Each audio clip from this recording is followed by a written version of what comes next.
récolte des tomates. Alors pourquoi on récolte les tomates? Parce que nous on aime bien les stériliser pour en avoir tout l'hiver. On aime surtout soulager les pieds parce que vous voyez sur nos pieds qui sont là, on a encore beaucoup de vertes. Quand on a des mûres comme ça, elles sont mûres donc on les retire parce que ça sert à rien de les laisser trop longtemps parce que si on les laisse trop longtemps, ça va être le régal des oiseaux et c'est pas ce qu'on cherche. On va surtout favoriser les vertes. C'est pas la peine que les mûres viennent au détriment des vertes. Alors on a les oiseaux, on a différents prédateurs qui peuvent venir, les rongeurs et tout, enfin bon, tout ce que vous pouvez imaginer. Donc ça, on voudrait l'éviter. Ça, c'est des tomates, vous voyez, c'est celles qui ont été greffées. Vous vous rappelez, on avait fait un atelier greffe des tomates. C'est vrai qu'elles donnent beaucoup plus et elles sont beaucoup plus généreuses et elles donnent des belles tomates. Après, ça dépend des variétés. Écoutez, c'est des tomates tout à fait acceptables. Il y a différentes variétés que j'avais plantées. Reportez-vous à la vidéo de la plantation, vous saurez toutes les variétés qui ont été faites. Parfois, ça donne bien, mais il est temps de les cueillir parce que nous, je vous l'ai dit, on les stérilise. Alors, si vous êtes intéressé pour voir comment on les stérilise, c'est l'objet d'une autre vidéo, mais là, ça va vous de me demander si ça vous intéresse ou pas. On va déjà récolter ça, on a déjà de quoi s'occuper pour stériliser, et puis on va continuer parce qu'après, il y a toutes les autres, là, il y en a encore pas mal à venir. Donc, on va faire en sorte qu'on récolte tout en temps et en heure. Peut-être que vous avez des récoltes encore plus belles que les miennes. Je vous signale quand même que je n'ai pas utilisé un seul pesticide, ni engrais, aucun. J'ai rien mis du tout dans cette affaire. Un petit peu de paille autour,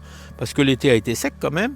Il y a quelques plastiques qui ont été mis, là vous voyez, ça c'était au milieu, c'est pour éviter que les herbes se répandent de trop entre les rangs. Je pense que ce qui a été bénéfique, c'est quand même d'avoir espacé suffisamment les rangs, parce que c'est un peu l'erreur que l'on fait chaque fois, quand on a des attaques de milieu ou d'autres choses, c'est qu'on a mis trop près. Et il faut vraiment laisser l'air circuler entre les pieds et entre les rangs. Donc voilà l'idée. On verra pour les tomates cerises qui sont là, vous voyez, il y a de la tomate cerise, c'est encore plein, tout en fleurs, tout ça. Ça fera l'objet d'une autre cueillette, bien sûr. Mais en attendant, on fera un autre atelier sur la récolte des graines. Comment récolter la graine dès la saison prochaine, être prêt pour démarrer les semis. J'y reviendrai très bientôt.